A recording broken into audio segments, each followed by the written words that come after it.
이스라엘 백성들이 출애굽해서 나왔는데 이제 11개월 동안 광야에서 행군했습니다.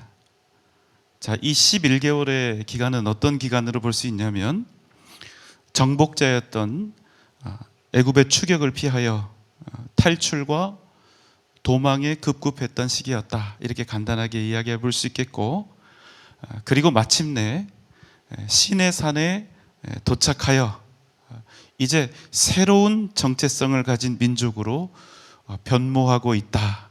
지금 시점이 그런 시점인 겁니다. 애굽에서 탈출한 노예 민족에서 이제는 약속의 땅 가나안을 향해서 진군하는 하나님의 백성이요, 또 여호와의 군대로 이제 시내산 앞에서 거듭나게 되는 것입니다. 여러분, 그 첫 번째 과정이 무엇이었을까요? 그것은 하나님께서 시내산에서 이스라엘 백성들과 맺어주신 선민 언약. 선민 언약이 무엇입니까? 하나님께서는 이스라엘의 하나님이 되시고 이스라엘은 하나님의 백성이 되는 그 언약을 체결하신 것입니다.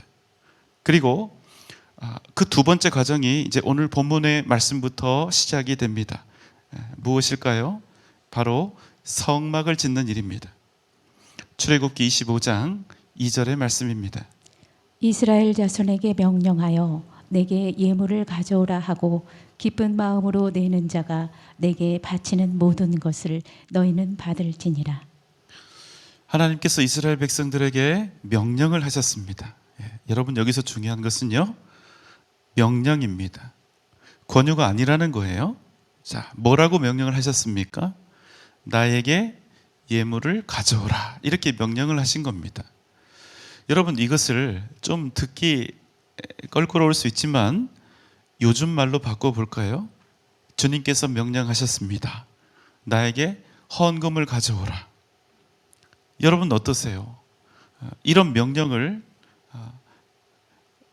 목사를 통해서 하나님의 명령입니다 하고 여러분 듣게 되셨다면 여러분 기분이 어떠셨을까 싶네요. 우리는 헌금에 대해서 대부분 이렇게 생각을 합니다. 그 누구도 드리는 헌금에 대해서는 명령하거나 강요해서는 안 된다. 헌금은 오직 자발적으로 원하는 만큼 자신의 뜻과 상황에 적합하게 드려져야 한다. 여러분, 이게 사실은 우리 모두가 헌금에 대해서 생각하고 있는 기본적인 그런 마음이 아닙니까? 그런데 그런 마음을 가지고 있는 우리를 향해서 나에게 헌금을 가져오라. 만약 하나님이 우리에게 이렇게 말씀하신다면 이 명령에 대해서 여러분은 지금 어떤 마음이 드시겠고, 이에 대해서 여러분은 또 어떤 반응을 하시겠습니까? 여러분, 순종입니까? 아니면 불평입니까? 오늘 첫 번째 말씀, 내게 예물을 가져오라. 무슨 말씀입니까? 헌금을 드리는 일에 있어서는 예외가 없다는 것입니다. 한 사람도 빠짐없이 다 드려야 한다는 것입니다. 명령이니까요. 여러분, 여기까지 들으시니까 그 마음이 어떻습니까? 정말 당연한 일이다, 마땅히 그렇게 한다, 이런 마음이 드십니까? 아니면 나도 모르게 약간의 거부감이 드십니까? 기왕 마음이 상하셨을 것 같은데 좀 더 가보겠습니다. 신명기 16장 16절 17절 말씀입니다. 너희 가운데 모든 남자는 1년에 3번 곧 무교절과 칠칠절과 조막절에 내 하나님 여호와께서 택하신 곳에 여호와를 배웁되 빈손으로 여호와를 배웁지 말고 각 사람이 내 하나님 여호와께서 주신 복을 따라 그 힘대로 드릴지니라. 하나님께서 이스라엘 남자들에게 명령을 하신 거죠. 1년에 3번 모든 남자들은 여호와 하나님께 그 정해진 절기에 나아오되 그 누구도 빈손으로 하나님 앞에 나와서는 안 됐습니다. 그리고 어떻게 하라고 말씀을 하시지요? 여호와께서 주신 복을 따라서. 자기가 정말로 복을 많이 받았다고 생각하는 사람은 많이, 또 그 힘대로 하나님께 드릴지니라. 많이 받은 자는 많이, 적게 받은 자는 적게 드리라. 이 말씀입니다. 여기서 중요한 논점은 무엇입니까? 이것 역시도 명령이라는 거예요. 하나님께 헌물을 드리는 이것은 선택 사항이 아니라, 자율 상황이 아니라 누구라도 예외 없이 반드시 드려야 하는 의무 사항이라는 것입니다. 자, 이쯤 되면 이제 여러분의 마음이 확연히 더 분명하게 정해지셨을 것 같은데요. 어떤 생각 드십니까? 당연히 그렇지. 하나님께 당연히 드려야지. 이런 마음과 헌금에 대해서 뭔가 부당하고 무리가 되고 억지로 강요하는 것은 옳지 않아. 이런 마음도 또 드시는 분이 계실 겁니다. 여러분의 마음은 어떠십니까? 오늘 어떤 마음으로 여러분은 지금 이 말씀 앞에 서 계십니까? 우린 이렇게 생각합니다. 하나님께서는 우리의 마음을 보신다고 생각합니다. 그래서 날마다 강조하죠. 무엇보다 우리의 마음이 중요하다고 그렇게 생각합니다. 그런데 여러분, 지금 오늘 본문 말씀과 또 제가 여러분께 불러드린 이 신명기의 말씀을 보면 우리가 지금까지 생각했던 이 헌물, 헌금에 대한 생각이 상당히 많이 수정되어야 될 것 같은 그런 마음이 들지 않으십니까? 자, 이제 다시 오늘 말씀을 보겠습니다. 출애굽기 25장 2절의 말씀입니다. 이스라엘 자손에게 명령하여 내게 예물을 가져오라 하고 기쁜 마음으로 내는 자가 내게 바치는 모든 것을 너희는 받을지니라. 네, 오늘 본문 출애굽기 25장 2절 말씀에는 두 가지의 명령이 나오죠. 두 개의 명령이 나오는데 사실은 연결되어 있는 명령입니다. 첫 번째 명령은 무엇입니까? 너희는 내게 예물을 가져와라. 예물을 가져와라. 이게 첫 번째 명령이고요. 하지만 여러분, 두 번째 명령은 무엇입니까? 예물을 가지고 온다고 해서 다 받지 말고 기쁜 마음으로 내는 사람, 그 사람이 나에게 바치는 모든 것을 너희는 받을지니라. 하나님께서는 그러니까 가져오라고 명령을 하고 계시지만 하나님께 예물을 드려야 하고 헌금을 바쳐야 된다고 분명히 명령하고 계시지만 아주 중요한 단서를 달고 계신 거예요. 기쁜 마음으로 내는 자, 오직 그 사람이 바치는 것만을 받으라는 것입니다. 어떤 예물이든지 다 받지 말고 기쁜 마음으로 전심을 다해 하나님 앞에 나와 드리는 그 사람이 바치는 것만을 받아서 성막 짓는 일에, 하나님께서 임재하실 그 거룩한 성막 짓는 일에 사용하라 하신 겁니다. 우리는 보통 헌금 얘기 나오면 이렇게 생각하고 또 이런 이야기들을 많이 듣습니다. 헌금을 기쁘게 드려야 한다. 왜? 다 하나님 거니까. 모든 게 하나님 것이니까. 사실은 내 것이 아니라 다 하나님의 것인데 하나님께서 잠깐 우리 각자에게 맡겨서 관리하도록 하신 거니까, 그래서 우리는 청직이니까 하나님이 우리에게 내놓아라 명령하시면 기쁜 마음으로 무엇인지 다 드려야 한다. 이런 말씀을 많이 듣죠. 틀린 말씀은 아닙니다. 그러나 여러분, 저는 우리가 단지 이 사실을 알지 못해서 우리의 마음이 세상과 재물 앞에서 날마다 고민하고 갈등하는 것 아니라고 생각합니다. 여러분, 하나님께서는 왜 예물을 지금 가져오라 이렇게 명령을 하십니까? 혹 여러분, 하나님이 가난해서 물질이 필요해서 예물을 가져오라, 헌금을 내라, 헌금을 드리라 이렇게 명령하신다고 생각하신 적 없으시죠? 하나님이 물질을 좋아해서도 아니실 겁니다. 만약 하나님께서 우리에게 물질을 바치라 이렇게 명령하신 이유가 정말로 하나님이 가난해서 혹은 물질을 사랑해서 만약 이런 이유라면 솔직히 하나님에 대해서 실망인 거예요. 전능하신 하나님으로서의 품격이 없는 겁니다. 하나도 없는 거예요. 돈 많이 바쳤다고 상 주고 복 주는 신은요, 여러분 절대로 믿고 싶은 그런 신이 아니라 버리고 싶은, 멀리하고 싶은 신이 되는 것입니다. 그럼 뭡니까? 왜 하나님은 예물을 가져오라 이렇게 명령하시는 겁니까? 여러분, 하나님이 어떤 하나님이시지요? 하나님은 이미 애굽에 상상조차 못할 그 10가지의 재앙을 내리셨던 분입니다. 구름 기둥과 불 기둥, 만나와 메추라기를 내리신 그 주인공이시고, 홍해를 가르신, 그 바다를 가르신 장본인이십니다. 무엇보다 이 세상을 지으신 창조주 하나님이 아니십니까? 이 땅에 살아 숨쉬는 모든 것, 풀 한 포기, 돌멩이 하나까지도 다 하나님의 것이 아닙니까? 여러분, 그런 무한한 능력과 주권을 가지신 분이 굳이, 사실은 성막을 짓지만 별로 대단할 것도 없어 보이는 성막 하나를 짓는 일에 이런저런 것들을 예물로 가져오라 요구하신다는 사실입니다. 여러분, 굳이 하나님께서 이 명령을 하실 이유가 있습니까? 없습니까? 있어요? 없어요? 대답을 안 하기로 작정을 하신 겁니까? 하나님께서 이런 명령을 굳이 하실 이유가 있습니까? 없습니까? 없습니다. 이 통에서도 잘못 찍는 분이 있어요. 없어요. 왜? 아주 쉬운 방법이 있습니다. 뭡니까? 하나님께서 세상을 창조하셨던 것처럼 그저 말씀으로 성막이 있을지어다, 이렇게 하시면 되는 거예요. 그럼 다 끝나는 겁니다. 여러분, 아멘입니까? 우리 모두는 우리 주님께서 단지 말씀만으로도 무엇이든지 다 이루실 수 있는 능력의 하나님이신 것을 믿습니다. 우리 가운데 그 누구도 이 사실에 대해서 의심하지 않아요. 그런데 여러분, 굳이 하나님께서 예물을 바쳐라, 가져오라, 이렇게 하시는 이유가 뭐냐는 겁니다.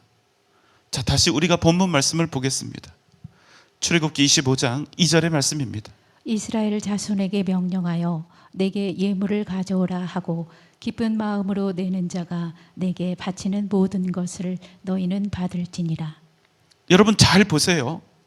주님의 임재가 이제 거하실 성막을 짓는데 필요한 것들이 많이 있습니다. 그러나 여러분, 하나님께서 원하시는 것이 진정 무엇인가? 성막 지을 그 재료를 원하시는가? 아니면 기쁜 마음으로 그것을 주님 앞에 드릴 그 사람을 원하시는가? 여러분, 하나님은 단지 성막 지을 재료를 원하시는 것이 아니라는 사실입니다.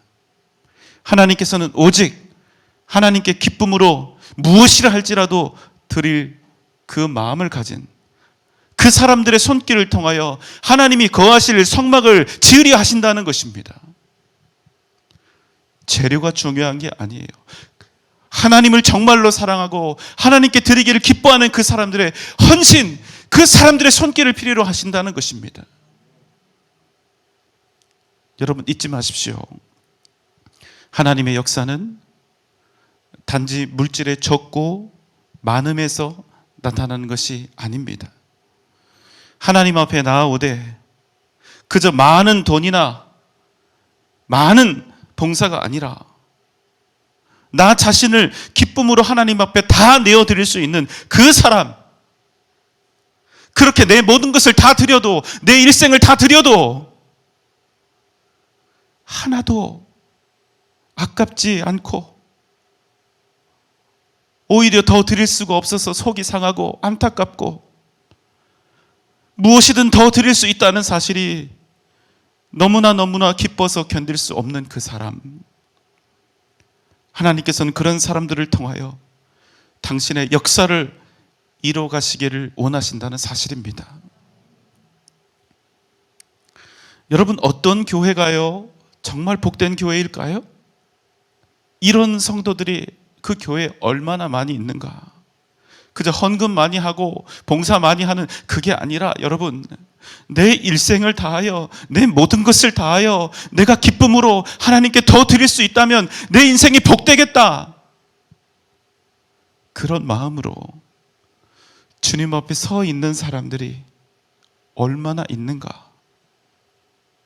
그런 성도들이 많은 교회가 여러분 복된 교회고 능력 있는 교회고 건강한 교회라는 사실입니다. 왜 그렇습니까?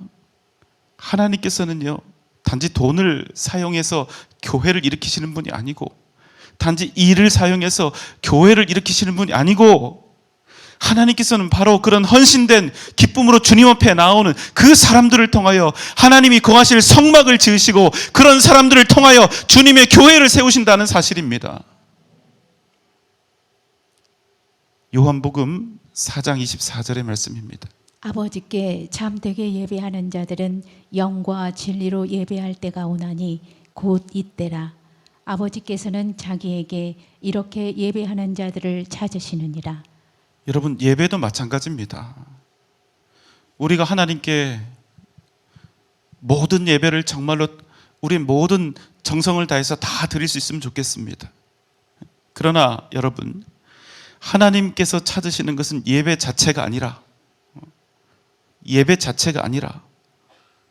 그야말로 영과 진리로 진심을 다해, 그저 이번 예배를 통해서 헌금이 얼마 나왔는가, 얼마나 많은 사람이 모였는가, 단지 그것이 아니라 자기 자신을 이 짧은 시간, 1시간 남짓되는 이 시간 동안 하나님 앞에 온전히 기쁨으로 다 드릴 수 있는 그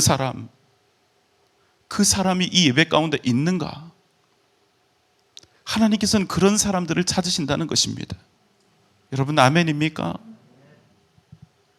하나님께서는 예배하는 자를 찾으신다고 말씀하지요. 무슨 말씀입니까? 예배라고 하는 형식과 의식만 차리는 그런 껍데기 말고 영과 진리로 너의 모든 것을 다하여 진정으로 하나님을 기쁘게 할, 기쁨으로 예배할 너의 전 인격이 하나님 앞에 나아와야 한다는 것입니다. 그래야 우리가 하나님께 드리는 예배, 우리가 하나님께 바치는 물질과 봉사가 진정 하나님의 나라와 교회와 복음을 위해서 값지게 쓰여질 수 있다는 것입니다. 여러분, 우리는 안타깝게도 맨날 고민해요. 어떤 고민합니까? 오늘은 헌금 얼마 할까? 이번 달에는 11조 얼마 내야 할까? 그러나 여러분, 이러한 고민은 먼저 내가 하나님 앞에 어떻게 나아갈 것인가, 나에게 있는 내 모든 것들을 나는 정말로 기쁜 마음으로 하나님께 드릴 수 있는가? 여러분, 먼저 이 질문에 믿음으로 답한 후에 해야 한다는 겁니다. 왜 그렇습니까? 우리가 하나님께 드리고자 하는 것은 단지 돈이나 물질이 아니기 때문에 그래요. 하나님께서 기뻐 받으시는 것은 돈이 아니라 기쁨으로 주님께 나아가는 우리 자신이기 때문입니다.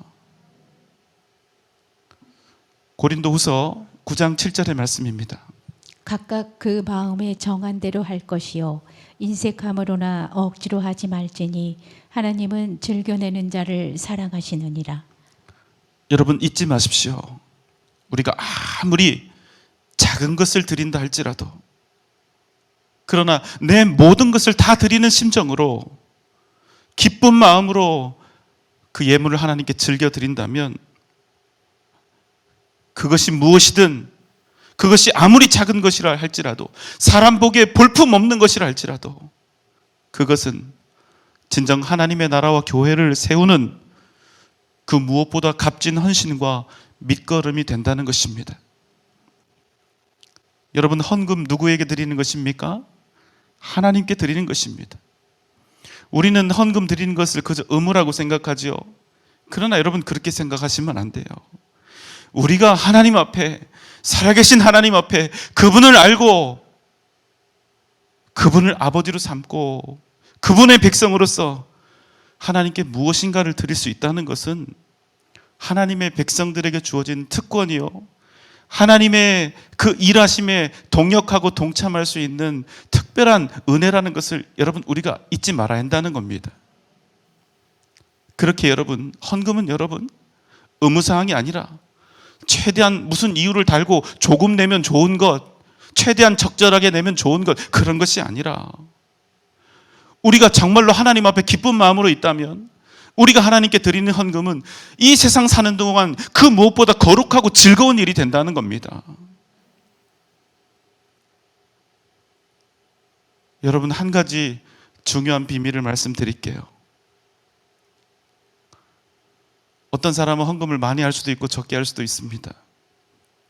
그러나 헌금을 드릴 때 그저 헌금이 아니라 나 자신을 하나님께 온전히 드릴 그 마음 없이 드리는 헌금, 그래서 즐겨 기쁨으로 하나님께 드리는 헌금이 아니라면 그 액수가 많든 적든 여러분, 그 헌금은 더 이상 헌금이 아니라 그냥 돈이 된다는 겁니다.